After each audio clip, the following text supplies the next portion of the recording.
اعوذ باللہ من الشیطان الرجیم بسم اللہ الرحمن الرحیم الحمد للہ رب العالمین الرحمن الرحیم والصلاة والسلام علی سید الانبیاء والمرسلین امام المتقین خاتم النبیین سیدنا و مولانا محمد وعلی آلہ و اصحابہ اجمعین۔ قرآن مجید میں تربیت کی خاطر بے تحاشا قصے بیان ہوئے، لیکن بہت سے ایسے قصے ہیں جن کی تفصیل معتبر احادیث مبارکہ سے یا اقوال صحابہ رضوان اللہ تعالی علیہم اجمعین سے ہم تک نہیں پہنچی، بلکہ یہ جو تفصیل پہنچی ہے یہ تفصیل اسرائیلیات سے پہنچی ہے۔ یہ باتیں یہودیوں سے اور عیسائیوں سے ہم تک پہنچی ہیں، اور کسی نہ کسی طرح کسی نہ کسی بدخواہ کی وجہ سے یا کسی کی غلطی کی وجہ سے ہماری کتابوں تک اور ہمارے ائمہ تک اور علماء تک یہ واقعات پہنچے۔ اس میں کئی ایسے معاملات ہیں جن کو باری باری دیکھنے کی ضرورت ہے، جیسے یاجوج ماجوج کا معاملہ ہے، اسی طرح ہاروت و ماروت کا معاملہ ہے، اسی طرح حضرت سلیمان علیہ السلام پر یہود و نصارہ نے استغفر اللہ الزام لگایا کہ وہ جادو کی طرف متوجہ ہو گئے تھے، اور ظاہر ہے کہ ہم بطور مسلمان اس بات سے انکار کرتے ہیں کہ اللہ کا نبی کبھی بھی کوئی بھی ایسی چیز جو گناہ ہو اس کی طرف نہیں جا سکتا، وہ معصوم ہوتا ہے۔ یہاں تو گناہ کی بات نہیں ہو رہی، کفر کی بات ہو رہی ہے۔ استغفر اللہ یہ صریحاً جھوٹ ہے، لیکن جو واقعات یا جو آیات موجود ہیں ہمارے پاس قرآن مجید کے اندر، ان کی شرح میں ایسی بہت سی باتیں بس لکھی گئی ہیں جو کہ افسوس کی بات ہے۔ ایسا ہی معاملہ ہاروت اور ماروت کے حوالے سے بھی ہے۔ اللہ تبارک و تعالیٰ نے قرآن مجید میں ترجمہ عرض کرتے ہیں، عرض کیا ہے کہ جب کبھی ان کے پاس اللہ کا کوئی رسول ان کی کتاب کی تصدیق کرنے والا آیا اور اہل کتاب کے ایک فرقہ نے اللہ کی کتاب کو اس طرح پیٹھ پیچھے ڈال دیا گویا جانتے ہی نہ تھے، اور اس چیز کے پیچھے لگ گئے جسے شیاطین حضرت سلیمان علیہ السلام کی حکومت میں پڑھتے تھے۔ سلیمان نے تو یہ کفر نہیں کیا تھا، بلکہ یہ کفر شیاطین کا تھا، اور وہ لوگوں کو جادو سکھایا کرتے تھے۔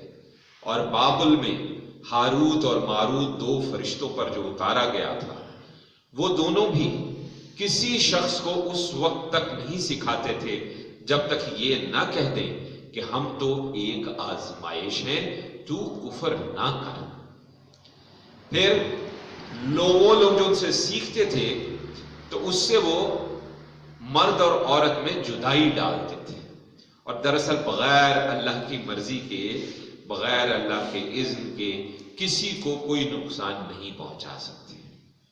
یہ لوگ وہ سیکھتے تھے جو انہیں نقصان پہنچائے، نفع نہ پہنچا سکے، اور وہ یہ جانتے ہیں کہ اس کے لینے والے کا آخرت میں کوئی حصہ نہیں ہے، اور وہ بدترین چیز ہے جس کے بدلے وہ اپنے آپ کو فروخت کر رہے ہیں۔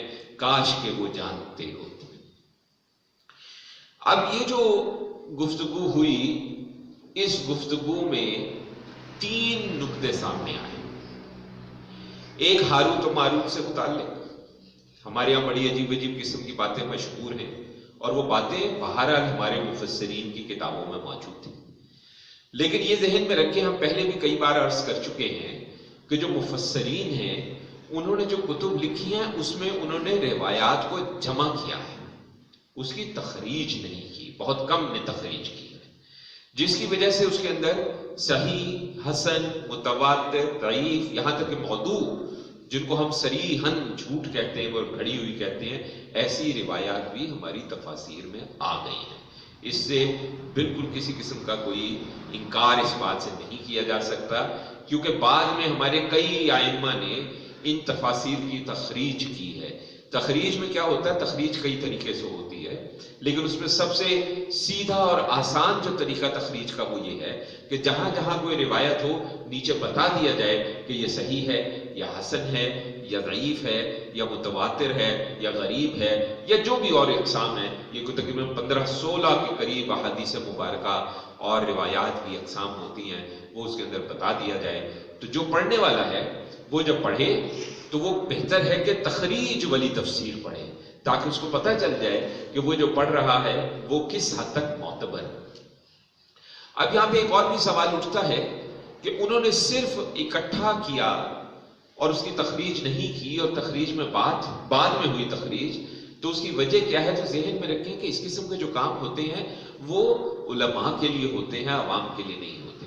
انہوں نے اگر روایات اکٹھی کی تو وہ روایات اس لیے اکٹھی ہوئی ہیں کہ جن لوگوں نے علم حاصل کرنا ہے دین کا، وہ اس کا باقاعدہ سے علم حاصل کریں اور ان کو پتہ چلے اور وہ خود اس قابل ہوں کہ وہ جان سکیں کہ کیا چیز معتبر ہے اور کیا چیز غیر معتبر ہے۔ اسی لیے آپ کے علم میں شاید یہ بات نہ ہو، اور اگر نہیں ہے تو آپ کے لیے حیرانی کی بات ہوگی، آج جیسے ہمارا درس نظامی 7 سال کا ہے، اصل درس نظامی تقریباً 26 سال کا ہوتا تھا۔ اللہ اکبر۔ اور اس 26 سال میں صرف علوم جو شریعہ ہے وہی نہیں ہوتے تھے، علوم دنیا بھی ہوتے تھے، اس میں حساب بھی ہوتا تھا، اس میں طبیعیات بھی ہوتی تھی، اس میں کیمیا بھی ہوتا تھا، اس میں طب بھی ہوتا تھا۔ اس کے علاوہ خالی حدیث نہیں پڑھی جاتی تھی، حدیث کے اصول بھی پڑھے جاتے تھے۔ اسی طریقے سے خالی تفسیر نہیں پڑھی جاتی تھی، تفسیر کی تخریج بھی دیکھی جاتی تھی۔ وہ بڑا زبردست قسم کا ایک نظام تھا، لیکن چونکہ وہ اب آج کل کے ماحول میں چیزیں اس طریقے سے رہی نہیں ہیں، اس لیے آج کل یہ مسئلہ ایک ہو گیا ہے کہ تفاسیر جب پڑھتے ہیں تو ہمارے ظاہر ہے کہ جو بھائی جو ہے درس نظامی کرتے ہیں، وہ جب کسی جگہ بات کرتے ہیں اور کوئی اگر اعتراض کرتا ہے تو کہتے ہیں یہ تو ابن کثیر نے لکھا ہے، یہ طبری نے لکھا ہے، یہ جلال الدین سیوطی نے لکھا ہے علیہم الرحمہ۔ یہ سب بڑے بڑے محققین ہیں، اس میں کوئی شبہ نہیں ہے، لیکن یہ بھی ذہن میں رکھیں کہ یہ وہ حضرات ہیں جنہوں نے روایات اکٹھی کی ہیں، آپ کو تخریج کو دیکھنا پڑے گا۔ تو ہاروت و ماروت سے متعلق ایک واقعہ جو ہم بچپن سے سنتے آ رہے ہیں وہ یہ ہے کہ جو فرشتے تھے یہ دو، انہوں نے اللہ تبارک و تعالیٰ سے اعتراض کیا، استغفر اللہ، اعتراض کیا کہ یا اللہ یہ جو دنیا میں انسان تو نے اپنا خلیفہ بنا کر بھیجا ہے، ہم تو پہلے ہی کہتے تھے کہ یہ وہاں جا کے جو ہے وہ غلط کرے گا، لیکن یہ دیکھیے کہ یہ وہی کر رہا ہے۔ تو اللہ تبارک و تعالیٰ نے پھر وہ ایک مکالمہ پورا بتایا جاتا ہے، اللہ نے یہ کہا، فرشتوں نے یہ کہا، پھر ان 2 فرشتوں کو بشری صفات دے کر دنیا میں بھیج دیا گیا۔ پھر یہاں پہ ایک خاتون تھی جن کا نام زہرا تھا، اور وہ خاتون جو تھی وہ ایک بڑا پورا قصہ شاید آپ کی نظر سے بھی کبھی گزرا ہو، ممکن ہے باقاعدہ کسی عالم دین نے ہی کہیں پہ بیان بھی کر دیا ہو۔ یہ جو قصہ ہے اس قصے میں بڑے شدید مسائل ہیں، سندن بھی اس پہ اعتراض ہے، متن پر بھی اس پہ اعتراض ہے۔ فرشتوں کو اللہ تبارک و تعالیٰ نے یہ قوت دی ہی نہیں ہے کہ اگر اللہ کوئی فیصلہ کر دے تو اس پہ حجت کرے اور کہیں کہ دیکھیں جی ہم نے یہ کہا تھا اور یہ ہو گیا۔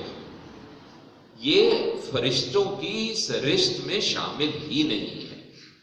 وہ جو ایک واقعہ دلیل کے طور پہ پیش کر دیا جاتا ہے کہ جب حضرت آدم علیہ السلام کو سجدے کا حکم دیا تو وہاں پہ فرشتوں نے کہا کہ یا اللہ تو اس کو، تو وہ جو واقعہ ہے اس واقعے میں اللہ کے ارادے پر سوال ہوا، اللہ نے جواب دیا، فرشتوں نے فوراً سجدہ کیا اور کہا کہ تو ہی جانتا ہے، ہم تو کچھ نہیں جانتے۔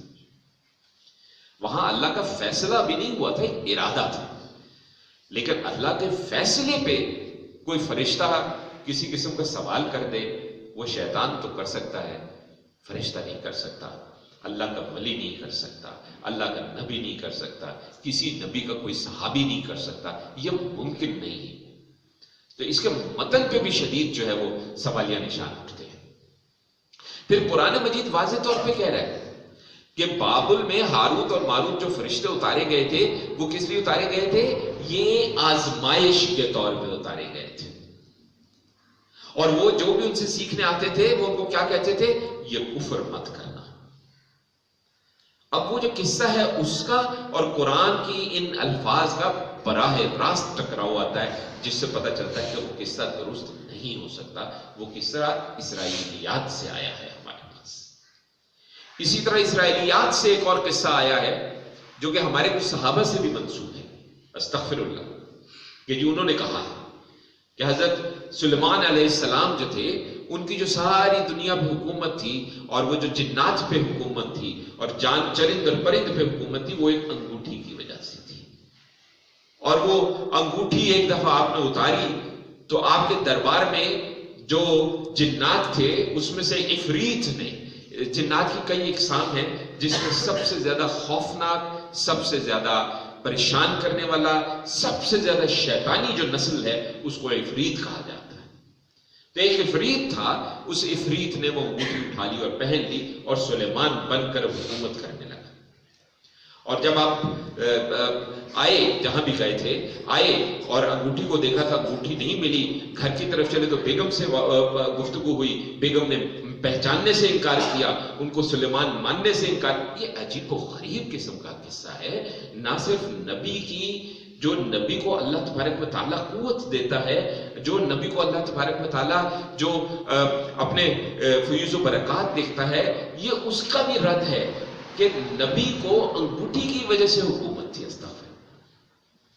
اب وہ کیا کہیں گے کہ فلاں صحابی کا قول ہے، فلاں صحابی کا قول ہے۔ ہمارے یہاں بے تحاشا چیزیں صحابہ سے بھی منسوخ ہوئی ہیں۔ یہ جو قصہ ہے یہ قصہ مستند نہیں ہے۔ اب اس میں یہ بھی پھر سوال آئے گا، استغفر اللہ استغفر اللہ استغفر اللہ، کہ اگر بیگم نے ان کو نہیں پہچانا تو پھر بیگم نے کس کو اپنا شوہر سمجھا؟ اللہ سے ڈریں، کیسی بات کرتے ہیں آپ؟ ایک نبی کی بیوی، اور وہ بھی ایسے جلیل القدر نبی کی بیوی جس کی حکومت تمام چرند پرند پہ، ہواؤں پہ اور ہر چیز پہ ہے۔ ماں سوائے اس کے کوئی ایسی بیوی ہو جو اپنے ہی شوہر پر ایمان نہ رکھتی ہو، اور تو کوئی بیوی ایسی نہیں ہو سکتی۔ تو یہ بڑے اس طرح کی چیزیں، اور پھر وہ یہ ہے کہ بنی اسرائیل یہ مانتی ہے کہ حضرت سلیمان علیہ السلام جو تھے، ان کی جو حکومت تھی وہ اس انگوٹھی اور انگوٹھی کے ساتھ استغفر اللہ استغفر اللہ استغفر اللہ جادو ٹونے کی وجہ سے تھی، منتروں کی وجہ سے تھی۔ اچھا، اب اس میں جو بنی اسرائیل میں وہ لوگ ہیں جو پھر بھی تھوڑا سا حیا رکھتے ہیں، وہ اس کا ایک اور نکالتے ہیں۔ وہ کہتے ہیں کہ نہیں، وہ اصل میں بات یہ تھی کہ وہ چونکہ عفریت سلیمان بن کے بیٹھ گیا تھا، تو وہ اصل میں وہ جس کو سمجھ رہے ہیں جادو ٹونے والے سلیمان، وہ سلیمان نہیں تھا، وہ عفریت تھا جو کہ انگوٹھی کی وجہ سے سلیمان بن کے بیٹھا ہوا۔ استغفر۔ یہ بھی بات ماننے والی نہیں ہے۔ تو اب ہمیں تین باتیں یہاں پہ سمجھ میں آتی ہیں۔ ایک تو ہاروت اور ماروت کو آزمائش کے لیے یہاں پہ رکھا گیا تھا، انہوں نے کوئی گناہ نہیں کیا تھا، استغفر اللہ، وہ فرشتے ہیں۔ دوسرا، حضرت سلیمان علیہ السلام اللہ کے پیغمبر ہیں اور وہ یہ کام کر ہی نہیں سکتے کہ وہ جادو ٹونے پہ، استغفر اللہ، کو ان کا انحصار ہو۔ قرآن مجید صاف طور پہ کہتا ہے کہ انہوں نے یہ کفر نہیں کیا۔ تو جب کہہ دیا یہ کفر نہیں کیا، اس کا مطلب جادو ٹونا کیا ہوا؟ کفر ہوا۔ یہاں سے ہم دلیل پکڑتے ہیں کہ جادو کرنے والا کافر، اور جانتے بوجھتے جادو کے پاس کسی مسئلے کے حل کے لیے جانے والے نے کفر کیا، اور وہ بھی ایمان سے کیا۔ اس لیے اب اس کے جواب میں کچھ لوگ کیا کہتے ہیں، اور افسوس ہے کہ کچھ ہمارے علماء بھی یہ بات کر دیتے ہیں کہ جی جادو ہے تو جادو کو علاج کے لیے جادو کی ضرورت پڑتی ہے۔ یہ اس سے بھی بڑا کفر ہے، کیونکہ آپ جب کہتے ہیں جادو کے علاج کے لیے جادو کی ضرورت پڑے گی، تو آپ بنیادی طور پہ کیا کہہ رہے ہیں؟ آپ کہہ رہے ہیں کہ آپ کو اللہ کے اسماء پہ بھروسہ نہیں، استغفر اللہ، آپ کو قرآن پہ بھروسہ نہیں، استغفر اللہ، حضور صلی اللہ علیہ وسلم نے جو آپ کو دعائیں دی ہیں اس پہ آپ کو بھروسہ نہیں ہے، استغفر اللہ، درود شریف پہ آپ کو بھروسہ نہیں ہے، استغفر اللہ، تب آپ کہتے ہیں کہ جادو کے علاج کے لیے جادو کی ضرورت ہے۔ اور ایک اور بات چوتھی جو یہاں پہ آئی، تین نہیں، چوتھی بات یہ آئی کہ کوئی برا بھی آپ کے ساتھ نہیں کر سکتا، کوئی جتنا مرضی آپ پہ جادو کر دے، آپ پہ جادو اثر نہیں کر سکتا اگر اذن اللہ کا نہ ہو۔ ہم اللہ کی مرضی نہیں کہہ رہے، اذن کیا ہوتا ہے؟ اذن یہ ہوتا ہے کہ ایک کام میں نے کرنے کا ارادہ کیا، مجھے روکا نہیں گیا اور کرنے دیا، یہ اذن ہے۔ لیکن کیا اس میں اللہ کی مرضی تھی؟ استغفر اللہ! کیسے ہو سکتا ہے کہ کوئی شخص مجھ پہ یا آپ پہ یا کسی پہ جادو کرے اور آپ کہیں کہ اللہ کی مرضی تھی کہ اس پہ جادو ہو جائے؟ اللہ کی مرضی نہیں، اللہ کا اذن۔ دونوں باتوں میں بہت فرق ہے۔ مرضی جو ہوتی ہے اس میں رضا شامل ہوتی ہے، اذن میں رضا نہیں ہوتی، کو ہونا لازمی نہیں ہے کہ رضا ساتھ ہو۔ تو یہ جو ہاروت و ماروت کے اس معاملے میں ہمیں ایک روایت ملتی ہے ماشاءاللہ، اور وہ جو روایت ہے وہ روایت امام حسن عسکری رحمۃ اللہ علیہ سے ہے، جن کا تعلق ائمہ اہل بیت سے ہے۔ یہ ان شخصیات میں ہیں جن کو اہل سنت والجماعت بھی مانتے ہیں اور اہل تشیع حضرات بھی ان کو اپنا امام تسلیم کرتے ہیں۔ ان سے ایک روایت موجود ہے ہمارے پاس، اور انہوں نے یہ روایت امام جعفر صادق رحمۃ اللہ علیہ کے حوالے سے بیان کی ہے۔ سبحان اللہ! اور وہ ہم سب جانتے ہیں کہ امام جعفر صادق رحمۃ اللہ علیہ جو ہیں وہ بذات خود ایک بڑی عظیم ہستی ہیں۔ ہمارے پاکستان میں چونکہ احناف زیادہ ہیں تو امام ابو حنیفہ رحمۃ اللہ علیہ خود امام جعفر صادق کو اپنا استاد مانتے ہیں اور ان کے صاحبزادے کو بھی اپنا استاد مانتے ہیں علیہم الرحمہ۔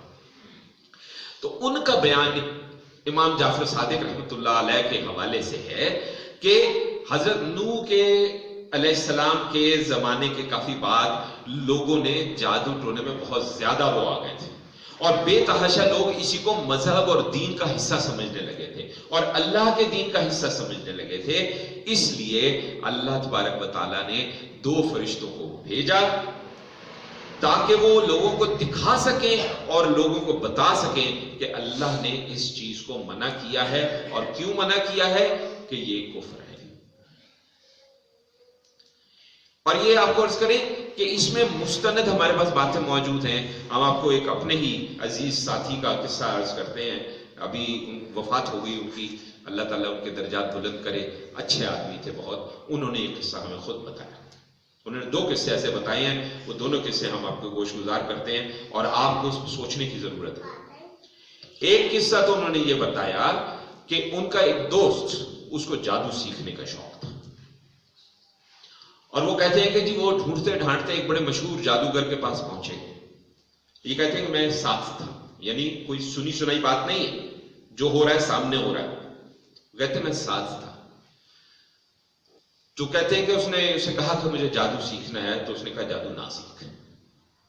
اس نے بہت ضد کی جادو سیکھنا، اس نے کہا نہیں جادو نہ سیکھ، تو ایمان سے چلا جائے گا۔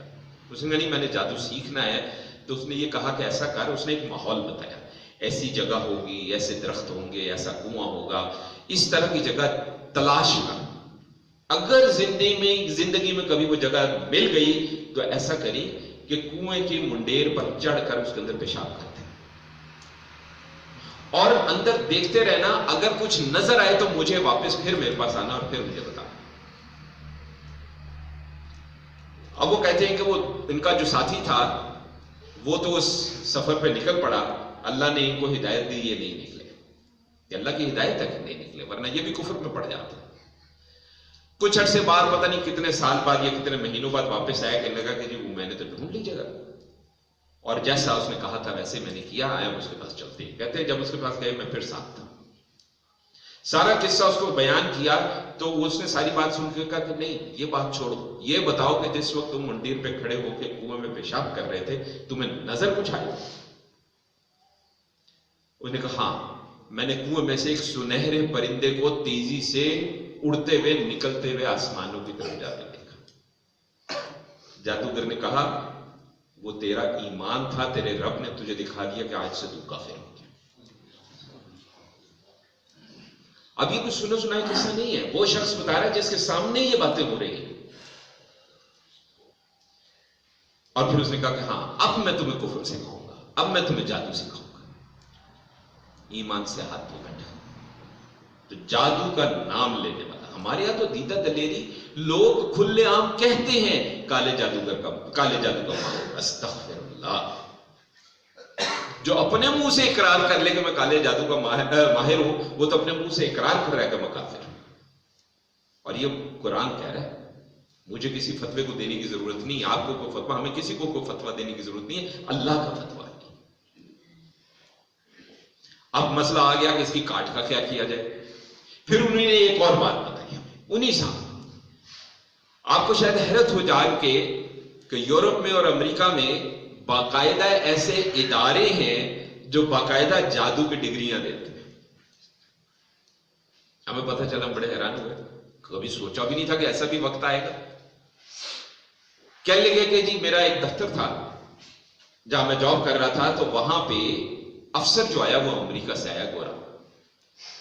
تو کسی وقت ہم بیٹھے میں بات کر رہے تھے تو میں نے کہا کہ جی مجھے مسائل بہت ہیں، مجھے لگتا ہے کہ مجھ پہ جادو ہے اور میں ٹھیک نہیں ہو رہا، بڑی جگہوں پہ گیا۔ تو اس نے کہا اچھا ٹھہرو، اندر گیا، قرآن مجید اٹھا کر لایا۔ اس نے کہا اس کتاب کی، تم مسلمان ہو، اس کتاب کی آخری 2 سورتوں کے ہوتے ہوئے تم پہ جادو ہے؟ وہ کہتا میں نہیں مان سکتا۔ سورہ الفلق، سورہ الناس، ایک جادوگر کہہ رہا ہے کہ 2 آخری سورہ کے ہوتے ہوئے اگر تم پہ جادو ہے، میں یہ ماننے کو تیار نہیں۔ علاج میرے نبی نے دے دیا، علاج اللہ نے دے دیا۔ ہاں پھر بھی کسی اچھے نیک آدمی سے بھی آپ ملاقات کریں، ان سے بھی دعا کرائیں، ان سے بھی دم کرائیں، ہمیں کوئی اعتراض نہیں ہے، لیکن علاج جو ہے وہ آپ کے ہاتھ میں، آپ خود بھی کچھ کریں۔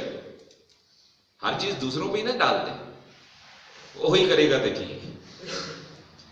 تو ہاروت و ماروت کو امتحان کے لیے بھیجا گیا، اور وہ باقاعدہ کہتے تھے باقاعدہ کہ مت سیکھنا، یہ کفر ہے، اس کفر میں پڑ جاؤ گے۔ اور اس کے بعد ایک اور بات کیا پتہ چلی ہمیں، 5 جادو کی بدترین چیزوں میں کیا چیز شامل ہے؟ میاں بیوی میں جدائی ڈالنا۔ یہ جدائی ڈالنے کے کئی طریقے ہوتے ہیں۔ شوہر کو متاثر کچھ اس طرح سے کر دیا جائے کہ وہ اس راستے پہ چل پڑے، یا بیوی کو کچھ اس طریقے سے متاثر کر دیا جائے کہ وہ اپنے شوہر کی نافرمان ہو جائے اور بد زبانی پہ اترے اور بدتمیزی پہ اترے، یا شوہر کو اس طرح کر دیا جائے کہ وہ اگر مزاجن ہی ایسا ہے تو غلط بات ہے، لیکن پہلے نہیں تھا، ہو گیا ہے، بد زبان ہو گیا ہے، بد مزاج ہو گیا ہے، ہاتھ اٹھانے لگا ہے، تو اس کا مطلب کیا امکان ہو سکتا ہے کہ شیاطین کا حملہ اس پر بڑا کامیاب ہے۔ کیونکہ نبی کریم صلی اللہ علیہ وسلم نے تو شوہروں کو اپنی بیویوں سے محبت کرنا سکھایا۔ یہ وہ وقت تھا، کفار مکہ کا حال دیکھیے، یہ وہ وقت تھا کہ ان کو شرم آتی تھی اور ان کو یہ برا لگتا تھا کہ کوئی کہتے کہ میں اپنی بیوی سے محبت کرتا ہوں، لیکن وہ کھلے عام بیٹھ کے استغفر اللہ، جو غلط قسم کے ان کے نکاح، ان کے کوئی 4-5 قسم کے نکاح تھے، جو غلط قسم کے ان کے نکاح تھے، وہ بڑے فخر سے بتایا کرتے تھے، اور ان عورتوں کا تذکرہ بڑے فخر سے بیٹھ کے دوستوں میں اور محفلوں میں کرتے تھے، لیکن اصل اپنی بیوی کا تذکرہ کرتے ہوئے وہ سمجھتے تھے کہ بہت بری بات ہے کہنا کہ مجھے اس سے محبت ہے۔ یہ شرم تھوڑی سی آج ہم میں بھی آ گئی ہے، کوئی کہے کہ مجھے بیوی سے محبت ہے تو آگے سے تانے ملنے لگتے ہیں۔ غلط کہہ رہے ہو تو بتائیے آپ۔ نبی کریم صلی اللہ علیہ وسلم کا واقعہ سنیے آپ۔ صحابہ میں بیٹھے، کسی نے پوچھ لیا یا رسول اللہ صلی اللہ علیہ وسلم، آپ پہ ہمارے ماں اور باپ قربان۔ آپ کو پتا صحابہ ایسی بات کیا کرتے تھے، آپ کو دنیا میں سب سے زیادہ محبت کس سے؟ اپنی عائشہ سے۔ انہوں نے پھر پوچھا آپ کو سب سے زیادہ محبت اس کے بعد عائشہ سے، اس کے بعد عائشہ سے، اس کے بعد عائشہ کے باپ سے۔ اس میں کوئی برائی نہیں ہے، اللہ نے آپ کو ایک پاک رشتہ دیا ہے، اللہ آپ سے توقع کرتا ہے کہ آپ اپنی بیوی سے محبت کریں گے۔ اس میں کیا غلط ہے؟ اس میں کچھ غلط نہیں ہے۔ ہمارا دین ہمیں اپنی بیویوں سے، اپنی بیٹیوں سے، اپنے بیٹوں سے محبت کرنا سکھاتا ہے، اور اگر محبت ہے تو اس کا اظہار کرنے میں کیا مسئلہ ہے؟ کیوں ہم صدیوں سے یہ ہندوؤں کے ساتھ رہ کے ہم نے اپنے دین اور اپنے دین کی تعلیمات میں یہ ہندوانہ شرمیں شامل کیوں کر دی ہیں؟ یہ بڑا اہم نقطہ، اس کو سمجھنا چاہیے۔ ہاروت ماروت کوئی وہ جو قصہ ہے اس کی کوئی اصل نہیں ہے، اللہ کے فرشتے تھے، اللہ نے ان کو لوگوں کی آزمائش کے لیے اور لوگوں کو بتانے کے لیے یہاں پہ بھیجا تھا۔ حضرت سلیمان علیہ السلام اللہ کے برگزیدہ پیغمبر ہیں، اللہ کے نبی ہیں، یہ ہو نہیں سکتا کہ وہ جادو جیسے کفر میں پڑے۔ آج بھی بنی اسرائیل یہی مانتا ہے کہ وہ جو بیت المقدس ہے اس کے نیچے، حضرت سلیمان کے تخت کے نیچے وہ جو جادو کے نسخے تھے وہ کہیں دفن ہیں، اور ان کی تلاش میں آج بھی بے تحاشا گروہ بنی اسرائیل کے جو ہیں وہ پھرتے ہیں۔ یہ سب چیزیں جو ہیں اللہ تعالیٰ معاف کرے، سمجھنا چاہیے کہ اللہ تبارک و تعالیٰ نے معاملات بڑے کھول کے قرآن مجید میں بیان کر دیے ہیں۔ اگر کوئی، ایک بات بڑی واضح سن لیں آپ، ہمارا ایمان ہے، اگر کوئی صحیح سند کے ساتھ بھی آپ کو ایسی حدیث پیش کر دے جو براہ راست قرآن سے ٹکراتی ہے، تو ہم یہ کہیں گے کہ کسی نے شاید اسی سند جان کے بنا کے ساتھ جوڑی ہے۔ یہ ہو نہیں سکتا کہ اللہ کا نبی، یہ ہو نہیں سکتا کہ اللہ کا کوئی نبی کا کوئی صحابی صلی اللہ علیہ وسلم رضی اللہ تعالیٰ عنہ جو ہے کوئی ایسی بات کر دے جو براہ راست قرآن سے ٹکراتی ہو۔ ہاں یہ ہے کہ اگر کوئی سیاق و سباق ہو تو پھر اس کو دیکھنا پڑے گا کہ وہ سیاق و سباق کیا ہے۔ اس معاملے میں کوئی سیاق و سباق نہیں ہے۔ اور ائمہ اہل بیت میں سے ہمیں امام حسن عسکری رحمۃ اللہ علیہ کا قول بھی مل گیا، جو براہ راست امام جعفر صادق رحمۃ اللہ علیہ کے حوالے سے ہم تک جو ہے وہ بیان ہوا ہے، جس سے یہ ثابت ہو گیا کہ ان کو اسی لیے بھیجا گیا تھا کہ وہاں دین میں جادو کو اس طریقے سے پیش کر دیا گیا ہے، تو بہتر یہ ہے کہ ایسا اہتمام کیا جائے کہ لوگوں کو پتہ چلے کہ یہ چیز درست ہے یا یہ چیز غلط ہے، یہ دین کا حصہ ہے، یہ دین کا حصہ نہیں۔ ایسے ہی معاملہ قرآن مجید کے اور کئی واقعات کے ساتھ بھی ہے۔ انشاءاللہ اللہ کی دی ہوئی اذن و توفیق سے اپنے اپنے وقت پہ مختلف واقعات پہ اسی طرح گفتگو کریں گے، اور اس میں بھی دیکھیں گے کہ کیا چیزیں ہمارے ہاں خام خواہ داخل ہو گئی ہیں اور کیا اصل ہیں اور کیا جو ہے وہ جھوٹ۔ اللہ تعالیٰ ہمیں اذن و توفیق بخشے، ہم قرآن مجید کو سمجھیں اور مستند روایات کی روشنی میں سمجھیں اور اس کے مطابق اپنی زندگیوں کو ڈھالنے کی کوشش کریں۔ آمین۔ وصلی اللہ علی خیر خلقہ سیدنا و مولانا محمد وعلی آلہ و اصحابہ اجمعین برحمتک یا ارحم